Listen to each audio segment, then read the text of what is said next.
marami talagang sunscreen na pwedeng mag-claim na sunscreen sila kasi may SPF. Pero ang tanong, na test ba talaga? Hello po, pwede po bang ibang klaseng sunscreen ang gamitin? Thank you. Okay, ako to be honest, kung tatanungin mo ko, gumagamit ako ng retinol set ng Papafil, gumagamit ako ng 577 set ng Papafil, bakit naman ako gagamit ng ibang sunscreen? Okay, ako tanong ko lang yun sa sarili ko. Okay, kasi alam ko po na ang sunscreen ng Papafil is SPF tested, may FDA din sila.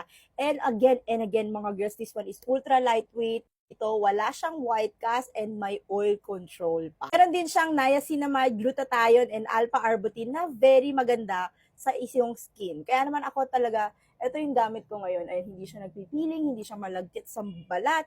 Kahit maraming nakatutok sa aking ilaw or kahit mabas pa ako, mainitan ako, walang lagkit feeling mga ate ko. As long as patuyuin nyo muna to, mabilis lang naman siyang matuyo. Pagka-apply mo, wait ka lang, and then ayan na, tuyo na siya. Ako po, ang ire-recommend ko sa inyo ay wala ng ibang sunscreen, kundi Papafil sunscreen lang. Kasi ito talaga, subok ko na to, ilang buwan ko na siyang ginagamit. And ito, to be honest ha, ako talaga, kung mapapanood niyo yung channel ko, marami talaga akong ni-review na sunscreen.